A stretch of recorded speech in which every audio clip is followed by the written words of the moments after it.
Hello, hello, hello. Hi, Vibe homies. Welcome back to the podcast. I am so excited to be here with you all today and also a very special guest. We have Banafsheh Sayyad on the show with us today. Welcome, welcome, welcome. I'm so happy to have you with us.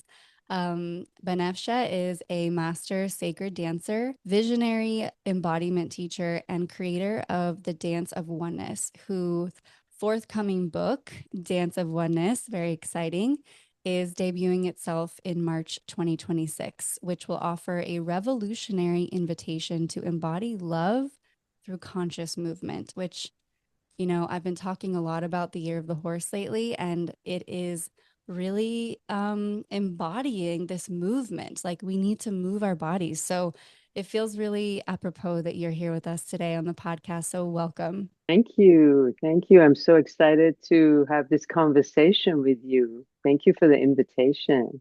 Lovely to be with your listeners. Yeah, we're really happy to have you here. I mean, this is always one of my favorite things to do is, get behind the mic and talk to some other incredible women that are doing really amazing things in the world to really, expand our consciousness, to get back into our bodies. And it sounds like that's exactly what you do. Is that right? Yes, I'm definitely dedicated to reminding people that the body is a sacred temple and that Mm. the body is a gift, it's a miraculous gift.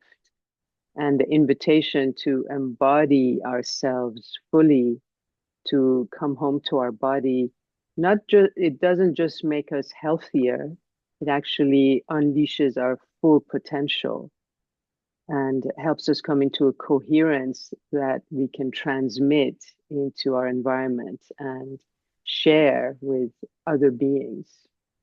Okay, what you just said is so the core of what we love to talk about here, which is how our in vibration, our energy really ripples out into our space, right? And that's the thing that I feel like when I was on my spiritual path and looking for my, tools and what was I going to do to better myself and kind of find this deeper sense of purpose in life was well, okay, I've got the meditation, I've got this, I've got that, but what about my home and what about the external space? And you kind of speaking to that in this concept of like when we tune our bodies into a certain vibration and how that is mirrored in our environment. Can you kind of give us a little bit more on how you would say that is part of your core work as well? Yes, so I look at the body as the home. And so our in the immediate environment of our actual home is an extension of how we feel inside. And like you said, when we pay attention to feng shui and we set up our environment in a way that really resonates with our inner state, then it activates more and more of our authentic self. It's supportive to who we really are, and so it's like a mirroring. So our inner state mirrors our environment, home environment, and then the home environment can amplify as well how we feel internally, so that uh, there's a relationship between the inner and the outer where there is it's not at opposition at an opposition with one another but an extension, Mm. you Wow, know. beautifully said. Yes. And I feel like, we're kind of getting ahead here because I'm really curious to know how did you find yourself in this body of work and really getting into, the divine feminine and the movement and the body and really understanding that the home is essentially our temple, or the body is essentially our temple and so is the home. But tell us your story, how did you get here? Well, I'm Iranian. I was born in Iran, and I've always loved to dance.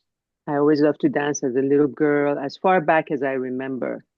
But dance is not seen as an elevated art form in my culture, unfortunately, due to the influence of Islam and just patriarchal thinking, patriarchal ways of being. So even though I come from a long lineage of performing artists, my father is a very famous filmmaker, theater director, and actor. My parents didn't think, oh, this little girl who loves to dance should take class, should be trained. So I trained myself. So from a very young age, I learned how to really be in my body and train my body for what I felt I needed to do. So that training went through all my teenage years. And we were forced to leave my country when the Islamic uh, Revolution happened in 1979. And so the experience of exile, Mm. um, not only is it very obviously hard because you feel that pain of leaving your country, your family, your loved ones, it shows you, it teaches you how to find your home within yourself, how to access that belonging internally so that wherever you are, you can feel that you can adapt. So I became more in tune with how the earth is my home and my body is my home. And my first and most and foremost guide was the energy of the divine feminine, as I needed that kind of solace. I needed that kind of embracing, having gone through the difficulty of separation and finding my voice and finding myself in a new environment of the United States. And Mm. it's interesting because, and I write this in my book, like many of us, I wasn't raised with an idea of the divine feminine. It was sort of absent in the uh, zeitgeist because of the patriarchal influence. I remember a long time ago when I was teaching at Esalen Institute. Well, it wasn't that long ago. It was actually 2015 or something. Um, and I asked people, the course was called Dancing the Divine Feminine. And I Mm. went around the room and I asked, who is the divine feminine? And almost no one could respond to that. They just didn't Yeah. know in words in their heads. But very, very soon after that, people just opened so much and had these incredible visions of the great mother, of the great feminine, Mm. speaking to them in a way that was intimate for them. Wow, that's quite a story. I had a feeling there was a good one behind you. Absolutely.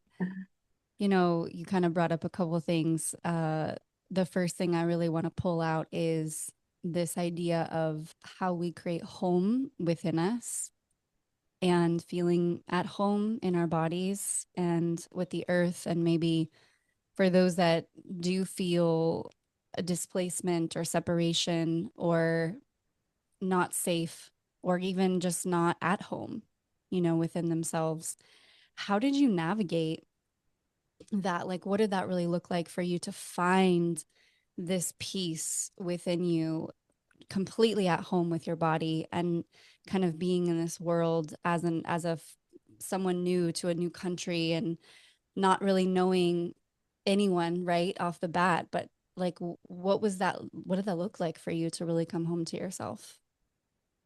Yeah, I mean, people were obviously they were supportive. They weren't, being mean or anything. Even though there were groups of people that treated us like we are terrorists.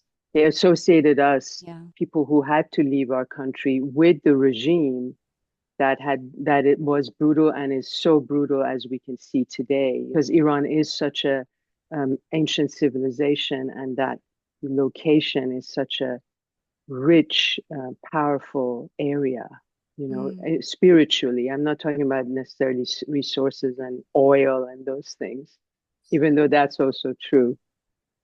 But to come back to your question, um, it was a combination of having no other option but to really sense, to access and resource my sense of centeredness and groundedness within myself. I had no other option to come in touch with that sense of belonging.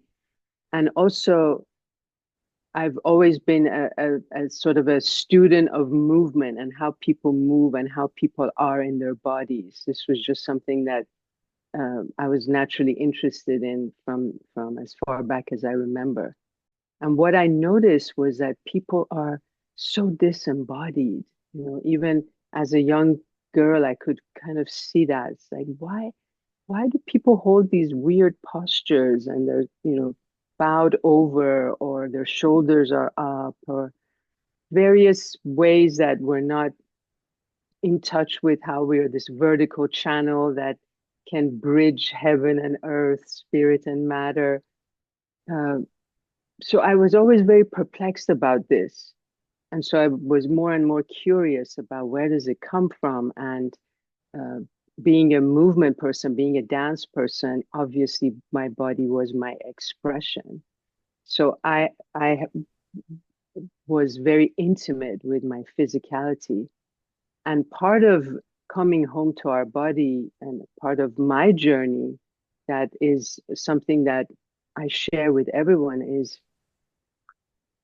this loving yourself as you are. The more you can accept you as you are, the more you can enter into this temple, and we've been trained by our patriarchal heritage, unfortunately, to look at body as something that is impure, Mm. and this has been reinforced by the Abrahamic religions that somehow the body is impure and the soul is pure, and we need to go beyond this body and the earth, that these are all impurities that we need to overcome.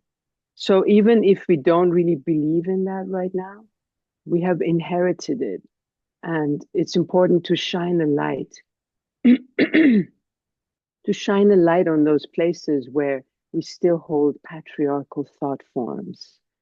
And this is very important for me when I teach, so that we can come into this authentic experience. We need to reveal those places that we are still upholding those kinds of thinking and heal them, and thereby bring healing to everyone, because one person healing that kind of issue ripples out and affects others, affects the collective. Like a lot of what you just said really landed, and I think kind of gives a really beautiful picture of what it looks like when we literally embody our presence, our breath, the moment, the times, because I too agree with this sense of the world being so disembodied, so out of the body. And, in feng shui, we speak to chi and life force and that energy that allows us to be present. It allows us to be present with the breath, with this pranic energy. And I feel like that's where, we look at that in spaces, but it also really starts here inside. And I see the world in a way where, I have now removed myself from the US. And so it's interesting. We're kind of in this different exchange where, we were just talking, and Banafsheh lives in Topanga and I used to live there, and I'm in Costa Rica. So I've been a foreigner now a bit for 5 years. And so I can really understand that experience of just being in a new place and feeling the disembodiment. But what I do often see too is when I come back to the US, just from a different perspective and new eyes, from seeing the world, is that level of disembodiment, the level of detachment, the level of like disassociation, from that chi, from the breath, from the present moment. And I think that's where, movement movement is such a gift because it brings us Yes. into the present, it brings us into the body. Mhm. So I But love also, that. what you're saying is important because in Costa Rica, you're closer to nature. And nature is also key in coming home to our body. The link to embodiment is connection with nature. And as I always teach, um, when we find our center, it's always about actually rooting in the earth. It is connected to our relationship with the earth. There's no other way to come home to your body without being connected and aligned with nature, with Mother Mm, Nature. So in the mm, US, we're much more removed. Mm. especially in urban settings, you Mm. know. Yeah, which is one of the reasons I ended up in Topanga. One of the spaces that is closest to nature in an urban environment, and those hills are just something special.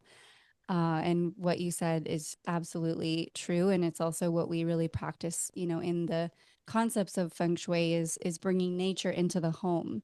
And I love what you said, like we cannot come home to ourselves without that connection to nature. And how do you really practice that in your movement, in your dance? And, I understand you have a bit of a like Tai Chi background. Is that part of your movement practices? So you understand, what I'm saying.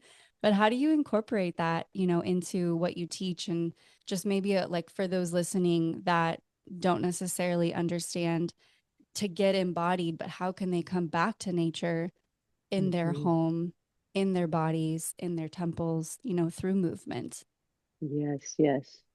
Yes, I have a background in Tai Chi. I also have a background in Chinese medicine. I'm an acupuncturist. So Okay. the idea of Qi, the experience of Qi is very central for me too, as Okay. I teach and as I move and dance myself.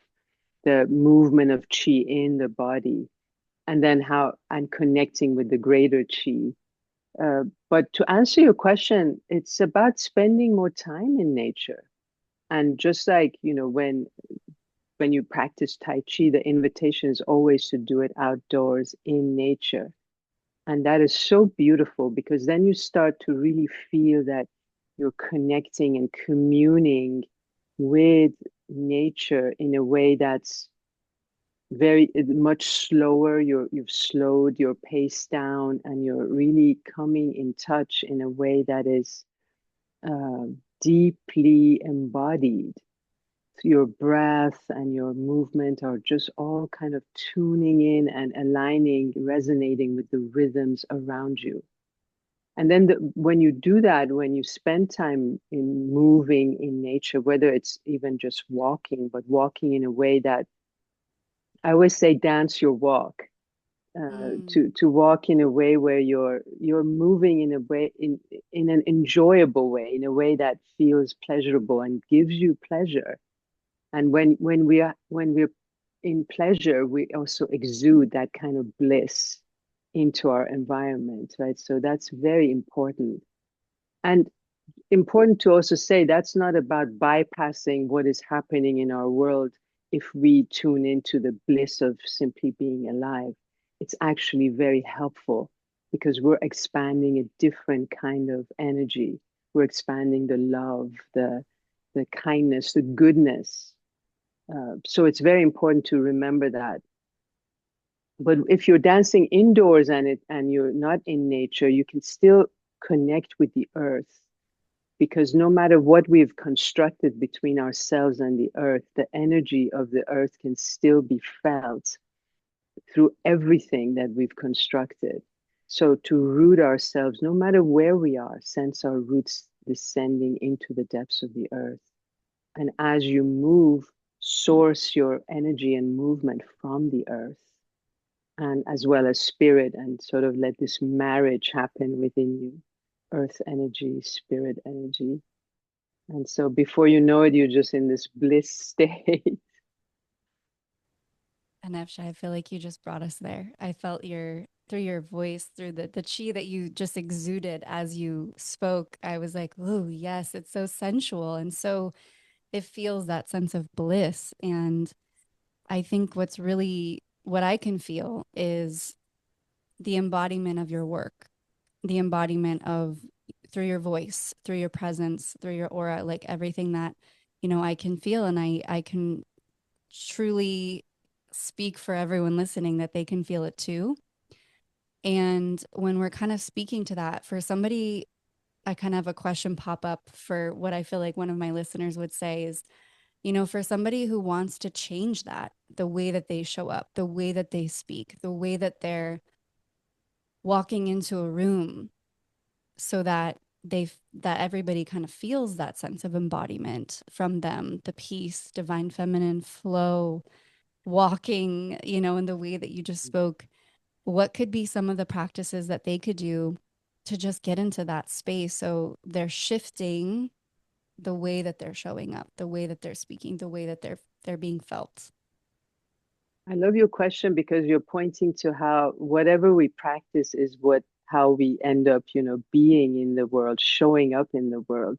So for example, if we're doing kickboxing or going to the gym, which I'm not judging at all, that's kind of how you'll be carrying yourself in the world. A little bit, kind of edgy and Yeah. maybe more on the masculine side.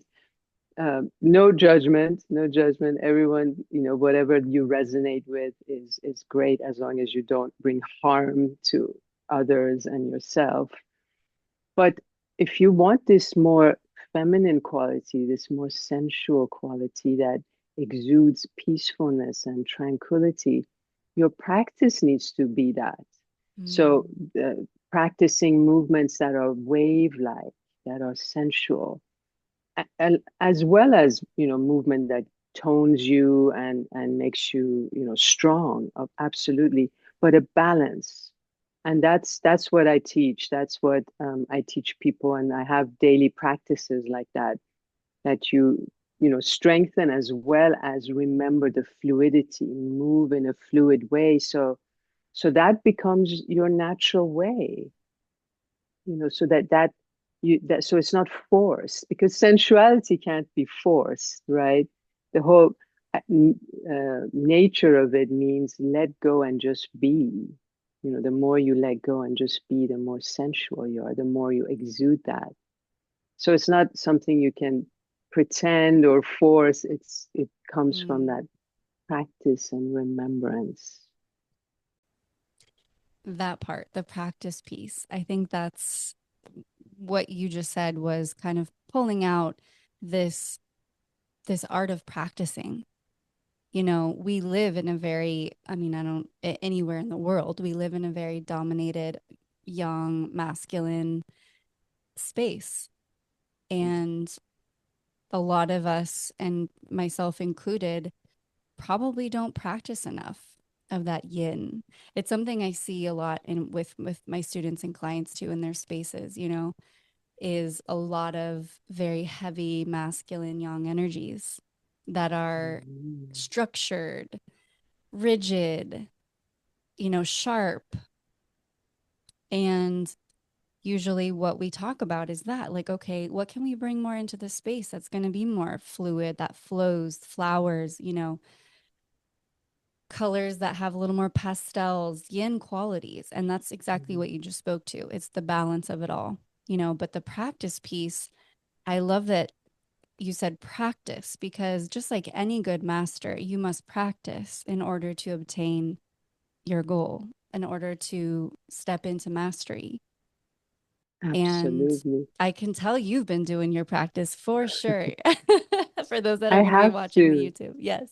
Oh, I have to say that I have to do it. If I don't do my practice, watch out, Yeah. because we live in such turbulent times, especially these days.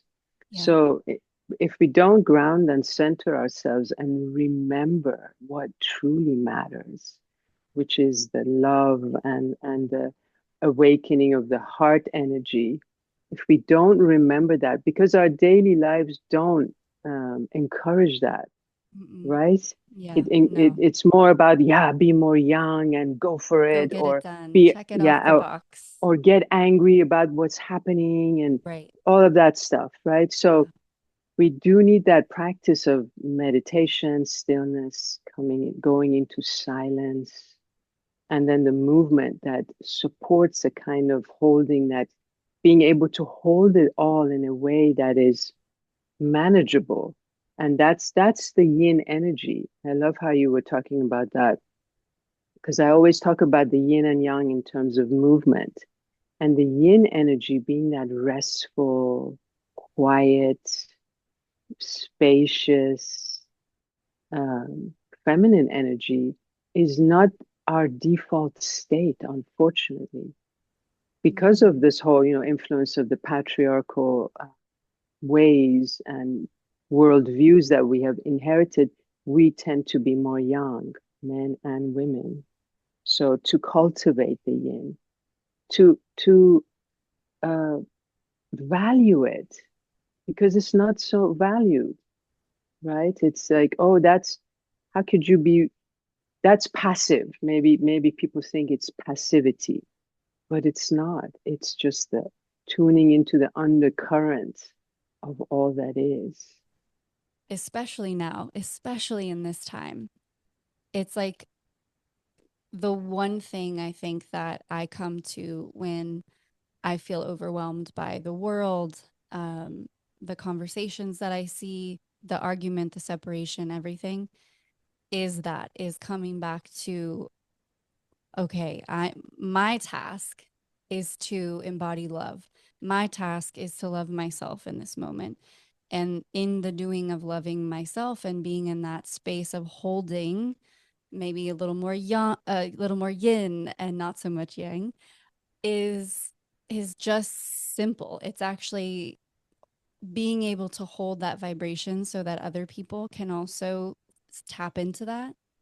Because you're right, we live in a world where it's kind of pushing us all to, you know, embody this like really challenging mindset, I would say. Like, I think the mind has been a very delicate space. It is a very delicate space, and it can easily get, toyed with and manipulated. And we're in a time right now where things are very scary, and so because we kind of spoke to that, I think that what I see that's really beautiful about just this simple reminder of getting into like the yin qualities and being in this like dance with your body and moving is that it's what we must do right now in order to be sane in these times. Yes, and like you said, to balance that yang energy. Yeah. Those of us who are called to be that balancing act, or to bring in more of that yin energy, to trust it. But it doesn't come naturally. It's something that we need to practice ourselves to be able to Yeah. access in those difficult moments where maybe we want to also lash out, but you remember, wait, but that's not really what I believe in. Because, like you said, the mind is delicate. I love how you're so kind to the mind, because it can actually be quite challenging to our being, because it definitely operates in the realm of dualities. At least the thinking mind, the monkey mind, Mm. not the higher mind. That mind can get us into so much trouble when we let it lead us over, like letting the heart mind lead us. This merging of the yin yang in ourselves. Let if we say the heart is more yin and the mind is more yang. So this we need that kind of coherence Yeah. between them to be able to Mm. really show up in an effective way as carriers of love, as people who are the uniters, who create unity instead of division. I think that kind of leads us into my next question I have for you, which is your book, Dance of Oneness. You're writing a book or you've already written it. Is it in the works right now? And this concept of oneness is really what we're speaking to, when we're looking at the yin and the yang. And, I think that a lot of us who have felt that call to step into the yin or to invite the balance, understanding our divine feminine, knowing our divine masculine, knowing when to turn it on, when to turn that one on, give it a little adjustment here and there. So, what is this book about? What are we gonna, can you give us a little insider scoop on what you are writing about? Because I'm sure that many listeners here, including myself, are very excited to hear what this dance of oneness is really going to bring when we understand your reading. So the book I've already written, thank goodness, Yeah, because it was difficult sure. for a dance person to write. Um, so it's coming out March 10th, actually. It's already in the works to be in print. Uh, and it's about it's about the dance. Why dance? What does dance do for us? Why dance is a spiritual path, and why is it such an accessible way to embodiment? Because when you're moving and when you love the music that you're moving with, before you know it, without even the mind coming in, you're in your body and you're connecting with your environment and you're present. And it's not something you did, it's something that you allowed. So the book is about why dance, what does dance do for us? It's a little bit of my story and how I came into the dance and what challenges I faced. And then things about how dance can help us overcome trauma, how dance can help us integrate our emotional and mental patterns in a way that elevates. I go through the chakras and I share the foundations of dance of oneness, which really is organized into 13 rays of the sun of love. So these rays help us embody ourselves more fully as a map to embodiment. And the rays correspond to the chakras as well. So it's a journey into embodying ourselves more fully and stepping into being divine humans. That's who we really are. We are divine humans. We connect the divine realm with the human realm and make them all into one. That's absolutely gorgeous. And I think the embodiment piece is, again, as we've been really touching on that, what I personally could say I definitely need, and so many of us need, is that understanding of, okay, we're learning a lot. A lot of people who have been on this journey with me in the podcast, in my community, we've all done a lot of work at this point. Meditation, yoga, personal development. There's been a lot of us kind of checking the boxes of what we want to do to obtain some sense of oneness or raise our consciousness. But it's, to me now, I think more than ever, it's more like, how do we embody what we've learned? Right. So in this concept of the dance, like, I think that that's a beautiful way to kind of integrate the sort of revolutionary acts of embodiment, because it is, I feel like it is quite revolutionary to step out and go, I'm going to embody this dance of oneness, this dance of yin and yang, this dance of, my wholeness, peace, coming home to myself. Like, that's not exactly a common thing that the world is focused on. So if you're listening and you're here, welcome to the revolution. We're here. I love that. It certainly is revolutionary. I thought about that as a title, as a subtitle. Um, but so the publisher was sort of like, no, so it was like a back and forth. But it Yeah. absolutely is a Yeah. revolution because that's not our default state. Embodiment isn't. Disembodiment is, unfortunately. So in the book, I also have practices that are accompanied by video and audio clips. Obviously, you need to see or hear, dance instruction or movement instruction. So those practices are very practical in the way that they give you an immediate felt sense of yourself. Mm.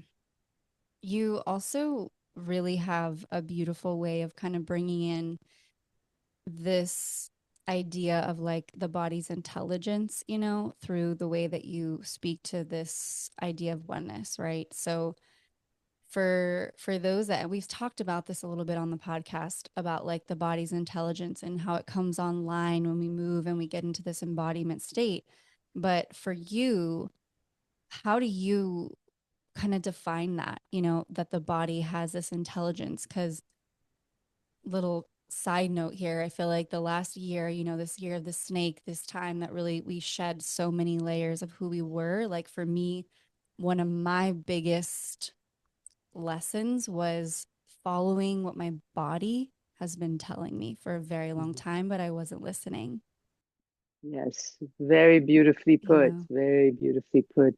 Body intelligence, the wisdom of the body. You know, if you tune in just a little bit into how our body functions from the inside, how our organs work, it's completely astounding. I don't think any of us could actually sit down and create that.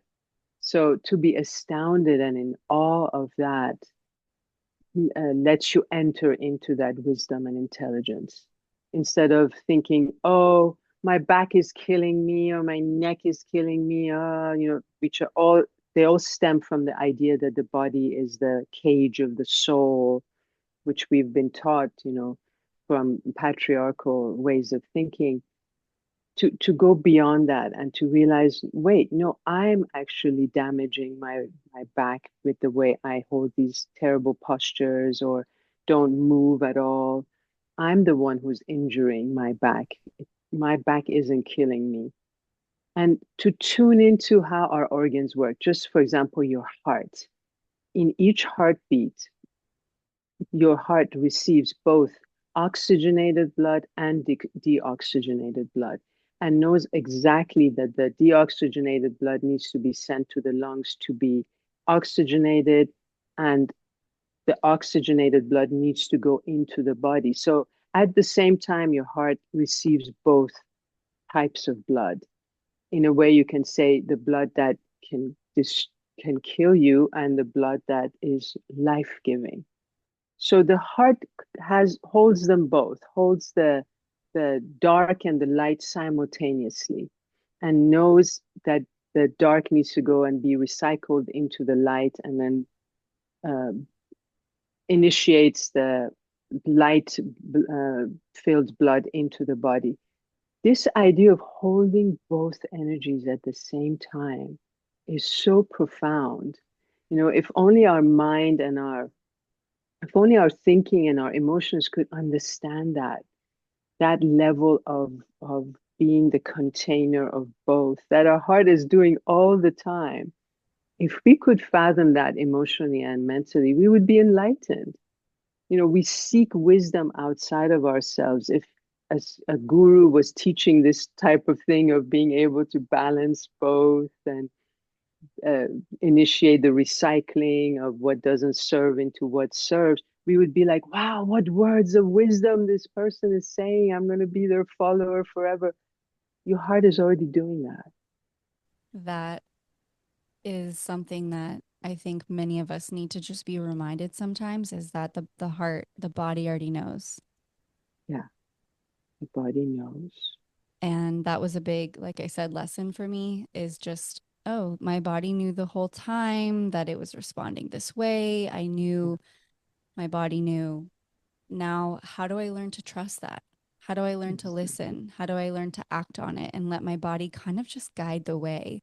Because my mind can definitely, monkey mind can take me into a place, and I'm sure many of you listening can resonate with this, is it takes us into this space that I think is how we get disembodied, is when we pay too much attention to follow that monkey mind. So I think that out of all that, if you're listening and just digesting it all, is remembering to listen to the body, in simpler terms, and to get into the body and what you're saying with us today. It's just like a simple reminder, but Yeah. it's so hard sometimes, and we need to hear it. It's the way shower in a way, right? If you're It's feeling the kind of compass. aches and pains, there's a reason. Your body is saying something. If you're having, certain ailments, internal or structural, your body is saying, this is not right for you. Maybe go this way.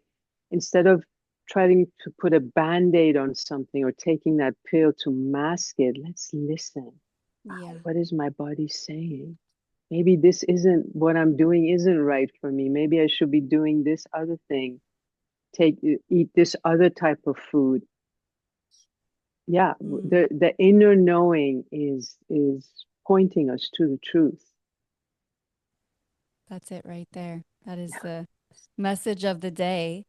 Um, for those that are kind of like inspired by this and would like to really bring some practices, into their day, do you have some suggestions? I kind of like to bring like kind of an action, into everybody's lives in a way that if you had like a way to maybe start your day, you could give some advice on how to get embodied from like the start of the day versus, I know that the mornings can be quite hectic and it's really easy to get disembodied right off the bat, between kids, partners, life, work, all of it. What are some things that you can suggest to help us kind of get embodied from Mhm. the minute we wake up and put our feet on the Mhm. floor? That's the key. When we put our feet on the ground to really sense the ground. Start right off the bat from with sensing the earth as alive, as supporting you, as a partner, as someone that you is your mother that you care about. Just making that immediate connection when your feet are on the ground. And then before, reaching for your phone or looking at messages and text, to take that drink of water and then sit in stillness, sit in a meditation for as long as it's possible. I know that those of us who have kids, it might not be as easy, but to wake up at a time where you can manage to do that so that you can start by connecting inwardly with what really matters, and set the tone for your day, that I will remain embodied, that I will stay with this inner knowing, just setting intentions like that and then returning to them. For myself, I do my meditation and then I do some stretching and have my take my shower, have my breakfast, and then I turn things on. Everything is on airplane mode until then, as far as text and social media goes, because that just takes you right out of yourself. It's designed that way. But if you ground and center before you come to that, you will be less overwhelmed. I can't say we won't be overwhelmed. That's just natural. It's going to happen, but you will be less reactive when you've practiced your own stillness and groundedness and connected with love, what matters to you before you enter into the busyness of the day. So, mornings are incredibly important. How you start your day sets the tone. It's incredibly important to be reminded of that. I think I was speaking to, again, the year of the horse as we're moving into this fast pace. I don't know if you follow a lot of I'm sure you do because you've Chinese medicine. But this fire horse, we're going into yang, we're going into a lot of energy. It's going to be fast, it's going to be Right. intense. And I was just speaking to some students of mine saying, we should definitely be mindful of our energy in the morning and at night too. Like the sun hours are going to be very heightened. And when we wake up, getting in reactive state is what will fuel the fire. So I love that you just reminded us very simply, turn off the devices, keep things on airplane mode. And that again, that's going to be another revolutionary act in this world. I often hear a lot, the challenges of digital, the tech, everything. So I think that's just a simple thing to do and beautiful, beautiful reminder. It's all very, when we come back down to it, it's actually all very simple. We just live in a world that has complicated a lot of it, including our monkey mind. So thank you for that. Just like refresher, that reminder, that potency of, getting into the breath, into the body first thing when we start our day. This has been really lovely to just kind of sit with you and your energy and feel your presence and your wisdom, your words and everything that you have really brought to the table. I think that it's very needed. Again, just this simple idea of dancing, movement, body, coming into that space of yin, understanding how to balance it with the yang. I think those are some of the core things that we really spoke to today. So, for those that are interested in finding more information about you, where can they go? Of course, we'll list everything in the show notes, but where are you most often hiding in the internet these days? They can go to danceofoneness.org. On Instagram, my address, my handle is Banafsheh Dance. Mm-hmm. I'm Yeah. also on Facebook, Banafsheh Sayyad, and I have videos also on YouTube, also under the same name, Banafsheh Sayyad. Well, thank you again for joining us today on the High Vibe Home podcast. I have one last final question for you before we say our goodbyes. For the work that you do and this embodiment, and those are sort of like really wanting to bring that into their external environment as well in their space. What are some things in your home that bring a very high vibe into your life that you'd love to share with us today? Crystals, crystals and Of course. flowers. Yes, and yeah, statues, as you can see, of goddesses, reminders, I have pictures of Mary Magdalene, Mm, drawings of Mother Mary that I look at all the time to remember what matters to me and the energy that I want to embody. mm. That's exactly what our spaces are for, to remind us of who we are, not the reverse. I often see that is the space is your external mirror. So thank you so much, Banafsheh. This has been incredible, and I can't wait to read your book. I'm definitely getting myself a copy. This sounds like the book that I need, and just to really tap into your wisdom even deeper. So thank you so much for being here on the show. Have a beautiful rest of your day, evening, morning, whenever you're listening to the podcast, everyone out there. And if you loved this episode, please give us a rating, a review, shoot me a DM. You know where to find me. And if you loved this conversation with Banafsheh, head to her DMs, send her a message, send her a love note. We would both love to hear from you and anything that you took from this podcast episode. All right, everyone, have a beautiful rest of your day. Bye for now.